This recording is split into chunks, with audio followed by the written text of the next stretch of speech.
crisis internacional del capitalismo contemporáneo, capitalismo global. ¿Cómo se expresa esa crisis? Los grandes bloques, los 5 grandes bloques mundiales, están en retracción o están prácticamente congelados su crecimiento económico y por tanto han entrado en crisis, sobre todo financiera, ante la imposibilidad de atender la gigantesca deuda que provocaron para resolver la crisis del 2008. Hoy día Europa está parada. El símbolo es Grecia, donde le asestan a la cabeza a los griegos la factura de la crisis europea, pero también a los españoles, también a todos los países del sur de Europa, y vendrá, ya viene, la crisis de desempleo en Italia, la crisis de desempleo en Francia y la desorganización de los flujos financieros y económicos que expresan la crisis bancaria, de bolsa y de los grandes contratos públicos en esos países. Eso no crece, por tanto no demanda, no pide materias primas, no pide recursos, no pide inclusive, como ven en la crisis de la migración, ya inclusive hay una crisis de brazos por el tema de los sirios, donde hay reacciones absolutamente terribles porque nos recuerdan el pasado de los años 40, donde asoman, como el caso de Hungría, ciertos resabios neonazis, fascistas y un proceso de endurecimiento hacia la derecha de esos países. Allí nos encontramos norte y paraíso. Y nos vamos al Asia, donde el crecimiento vigoroso a tasa de 14% de la República Popular China han ido, ¿no?, descendiendo. Hoy día se habla de 4%.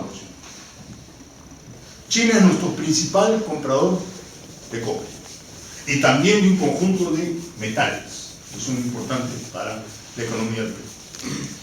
Entonces, el frenazo chino significa sin duda una contradicción con nosotros. ¿Por qué frenan ellos?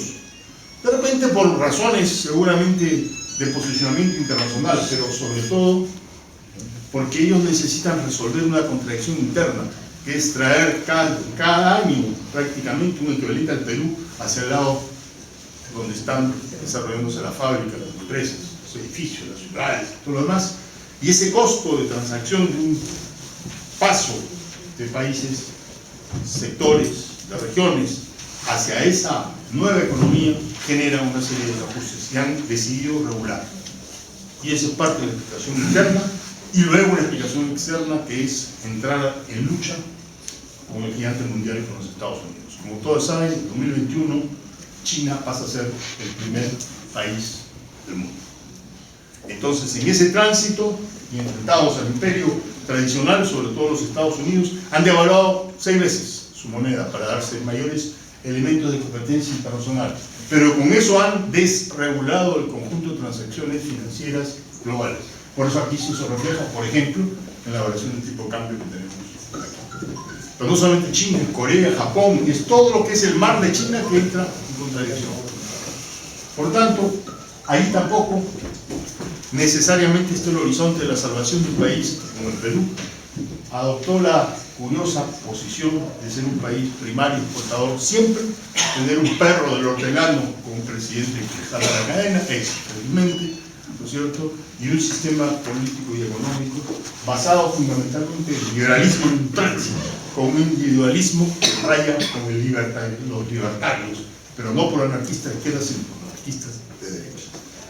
Esa circunstancia hace que el mundo, ¿no es cierto?, está viviendo cambios significativos. Y por otro lado, esa crisis internacional deviene también en el caso nuestro, crisis económica concreta. Como ustedes todos sabemos, los precios oscilan, suben en algunos casos. El propio Banco Central reconoce que está por encima, 2 veces por encima de la meta que se fijó de 2%, en 6%. Y hay productos como alimentos, en particular el caso del pollo, donde eso que es realmente la plaza del día en el momento de la gente que vive con sus recursos y de su trabajo, esos factores han aparecido como la inflación, ahora en 3,7, de 2,52, subir, y con ello desajustes en el empleo. El empleo ha dejado de crecer y nuevamente nos estacionamos en una tasa de desempleo que va aumentando, sobre todo en los jóvenes.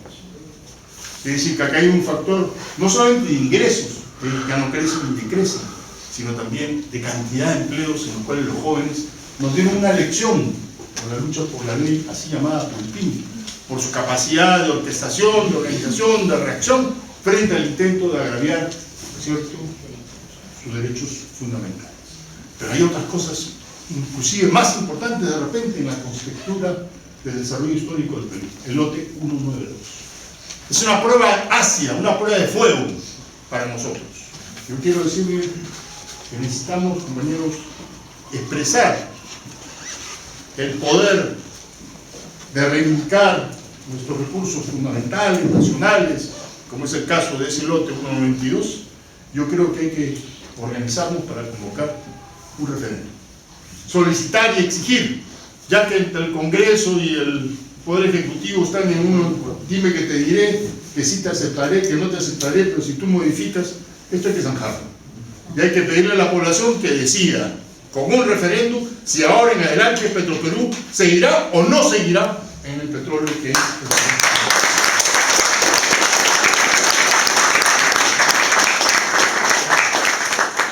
Entonces, en la tarea organizativa enfrentamos el hecho de que hay varios dilemas fundamentales que en el proceso mismo de organización debemos ir resolviendo, porque de ese referéndum, de ese cuestionamiento, derivaremos otros, las pensiones.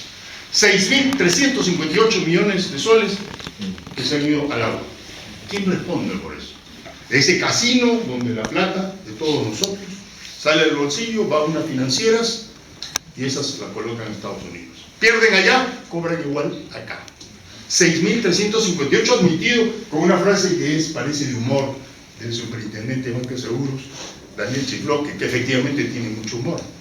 Dice, bueno, pues mejor, entonces ya no se jubilen ahora, jubílense después cuando las cosas mejoren.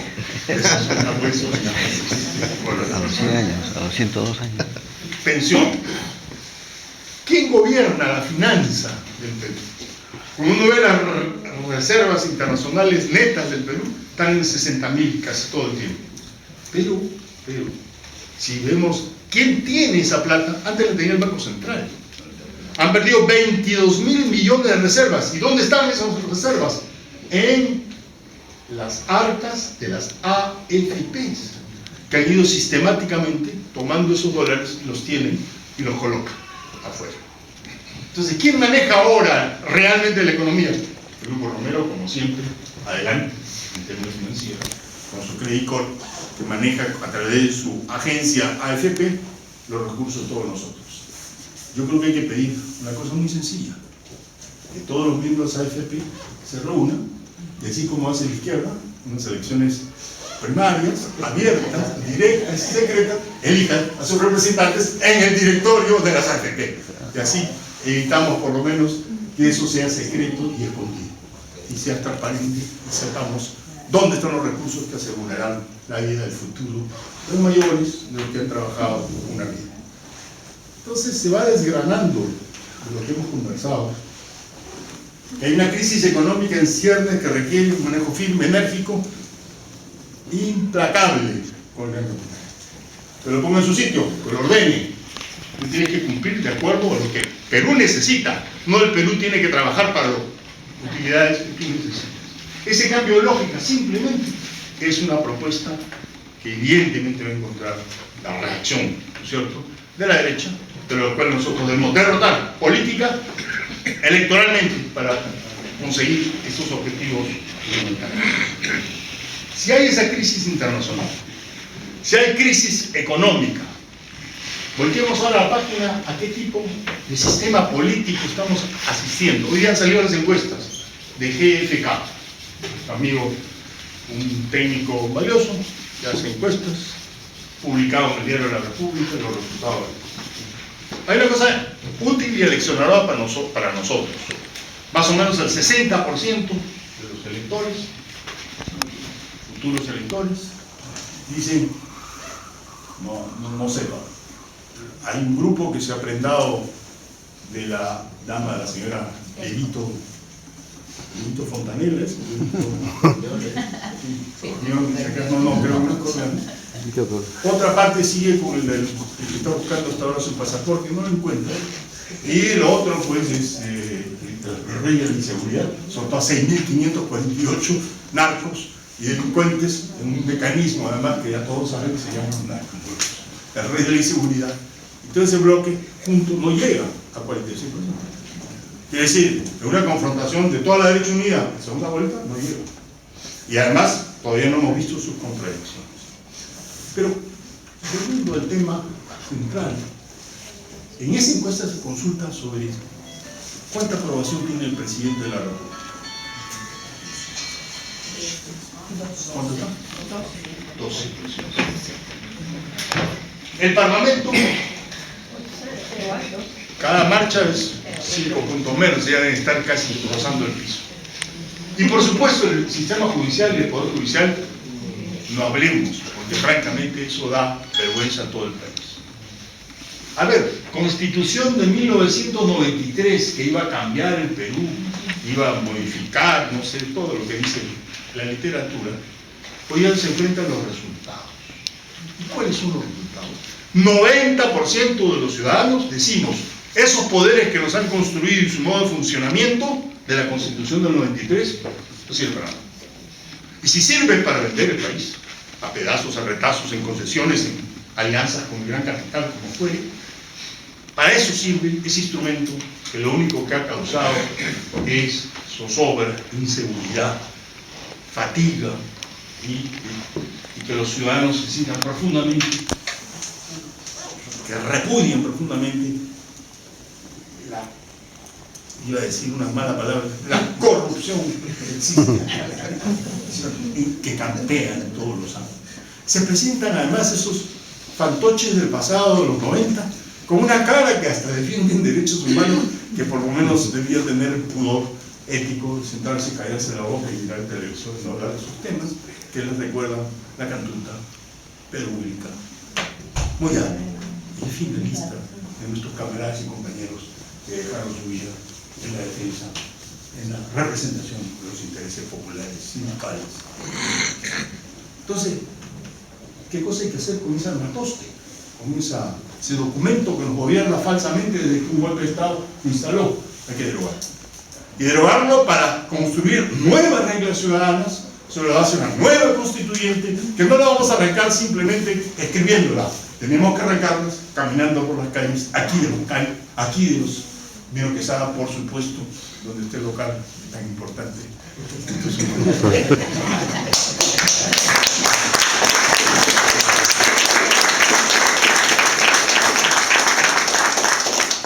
Entonces tenemos crisis internacional, crisis económica, crisis política, con una situación de agenda que no vamos a entrar en detalle para no tampoco abochornar mucho al país.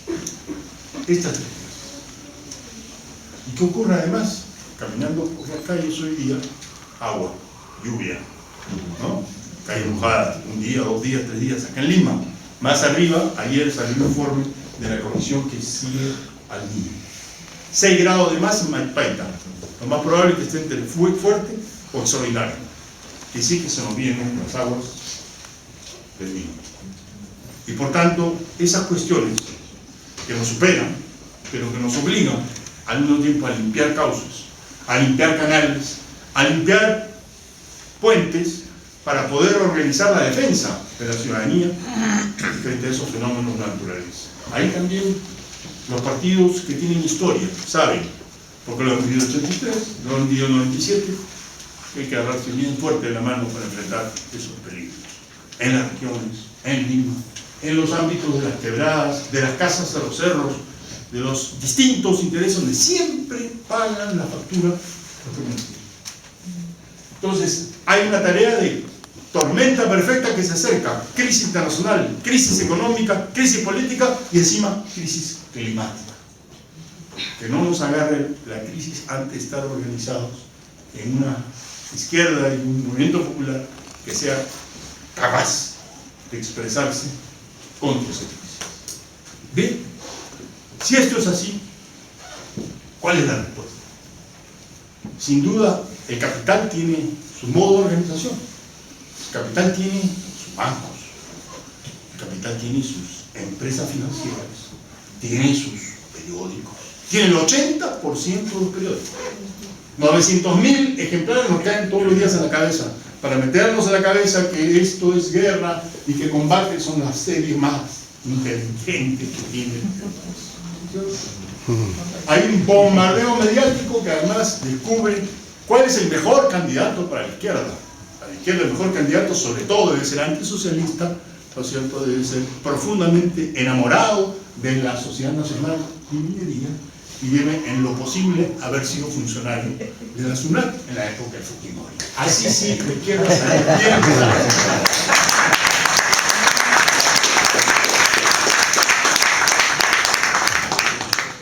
Esto, miren, lo hago simplemente por ironía, porque yo sé que por ahí discurre seguramente algunas situaciones que nosotros no podemos tampoco controlar directamente.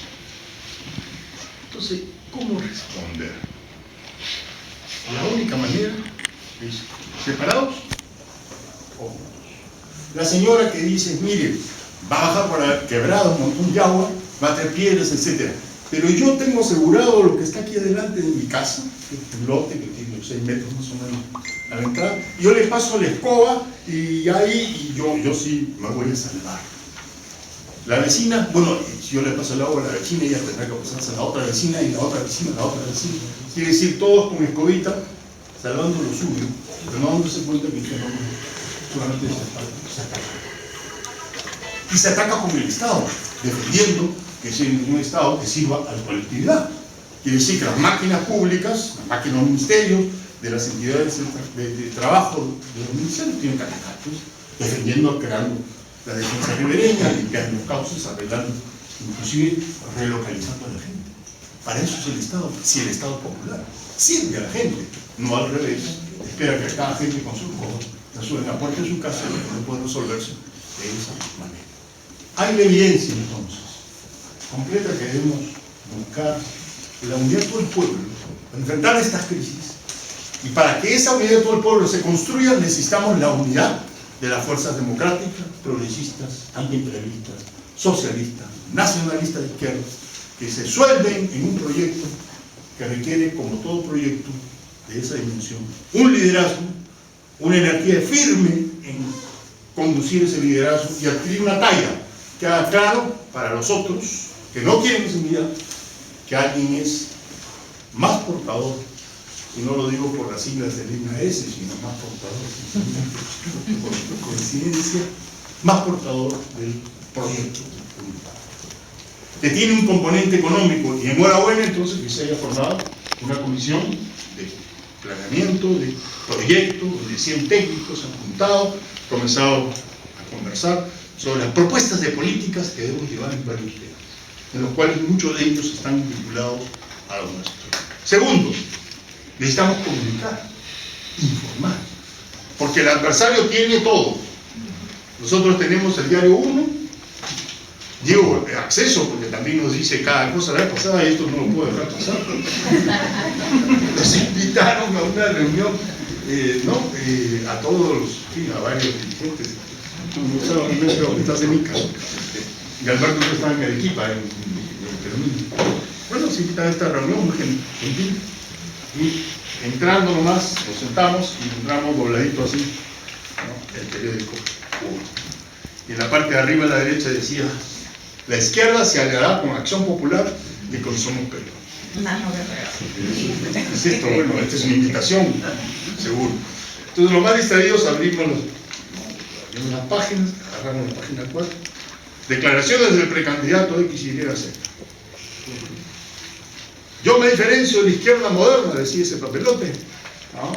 Nosotros somos modernos, somos todo lo que ya sabemos que son, y hay una izquierda atrasada, antigua, cadernada. Así nos recibieron los compañeros de uno. Si esos son nuestros amigos, ¿cómo serán nuestros enemigos? Felizmente luego hubo un propósito de enmienda y enhorabuena, nos explicaron que periodismo, todo lo que es normal. Pero, enfocando, tenemos que tener una respuesta de comunicaciones. Y ahí están, muchachos,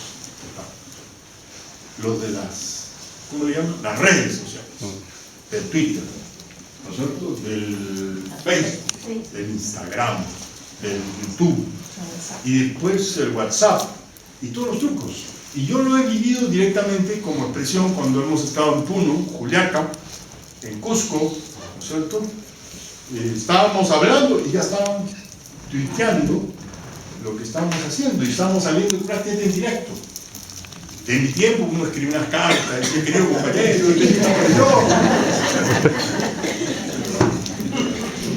la parte que no es buena es que también toman fotos con las máquinas, siempre ahí está externándome con el celular. Y entonces las fotos del celular nunca son tan buenas, entonces uno sale medio gordito, medio panzón, y me reclaman en la casa y dicen, ¡ay, cómo no está activado! Estas cosas que antes no se sabían. La imagen vale muchísimo. Y los jóvenes, ¿no? En especial los que están combatiendo en redes, tienen en la tarea de comunicaciones, ¿no? Ya está grabado estas cosas. Una enorme responsabilidad política, porque tienen varias fases. Creación del mensaje, elección del canal, como lo van a hacer circular, percepción a dónde va al oído, va a la vista, va al oído y la vista, o el video, y luego también tienen la responsabilidad de saber cuándo eso regresa, como ustedes saben, con respuesta de la gente. A veces uno la ve, le dan con todo, además se crean equipos especiales para agredir, y entonces hay que crear los equipos especiales para defender y contraatacar, ¿no es cierto? Y esa técnica se requiere un aparato muy moderno, gente muy rodada, muy joven, muy capaz, que trabaja en ese tipo. Es la nueva forma de salir a la calle que teníamos hace algunos años, ¿cierto? Antes salíamos con nuestra bandera, seguimos saliendo, pero ahí hay una cosa inmediata, lo han demostrado los políticos. Cuando por zona, etcétera, armaron, ¿no es cierto?, unas movilizaciones estupendas al rechazo de esta ley. Entonces, el segundo bloque de organización, las comunicaciones. Tenemos que tener una célula política capaz de enfrentar la desventajosa posición que tenemos. Miren lo que acaban de hacer. Eso también suena pues para ver contigo con nuestros amigos en un diario, no me acuerdo del nombre. Estos son los candidatos de izquierda, ponen una lista, creo que 14. Y marque usted tic. Y donde marque tic ya es el voto. Resultados: 27.632, dígame que soy preciso porque soy ingeniero, me acuerdo de las cifras. Gente que ha hecho tic. Muy bien. Primera votación, un candidato, 45% del total de los que han hecho tic. Marco Arana, 2. García, 1. Y el otro, 1. Entonces yo también le podría contestar, esperen un ratito, muchachos, 4.000 tics para comenzar el partido, y paso al segundo nivel. Y si siguen, muchachos, en la noche, mañana en la mañana estoy primer candidato. Eso, hasta en eso pues, se usan ahora los mecanismos modernos para y crear una imagen. Entonces, el segundo eje, comunicaciones, que es fundamental para la organización. En cada unidad, en cada ámbito local, etcétera, tiene que haber un responsable político de comunicación. Decisivo. Central. En el ámbito territorial, uno de órgano y uno de comunicaciones. Definitivamente. Tercero, el tema logístico. Como decía a los compañeros del Puno de Juliaca, me subí pues en un taxi, me subí en un micro y después me fui en otro taxi hasta el aeropuerto. Alguien me tenía que haber acompañado, pues le dije a los compañeros de allá, ¿no? Ellos me enfrentaron, me pusieron en el taxi y me dijeron, como Fernando todavía no soy muy conocido, entonces pasé piola. Pero hay riesgo, ¿no es cierto? Hay que ver cómo hacemos esta cuestión de recursos diversos, ¿no? Y si uno quiere tocar varios sitios, por ejemplo, magníficamente organizados, estuve en la mañana, llegué en el avión a Cusco, a Juliaca, a Puno, perdón, y de ahí Juliaca y de ahí Cusco. Muy bien, todo muy rápido. Que si hay que hacer ese trabajo de desplazamiento y demás. Una cuarta y última cuestión es el tema de seguridad. Seguridad, porque en una asamblea que hubo en un sitio, creo que en Puno, no faltan algunos compañeros un poquito pues, acelerados por razones de altura o algunas situaciones, ¿no? Y que se comienzan a hablar feo y a tocarse incluso algunas veces. Entonces hay que serenarlos. Y eso requiere un mínimo de encuadramiento común para evitar y regresar a nuestros tiempos generosos. Me acuerdo aquí los estudiantes de entonces, cuando iban a la Plaza 2 de Mayo, no sé, a gritar por la unidad. Aquí ya la he puesto el nombre,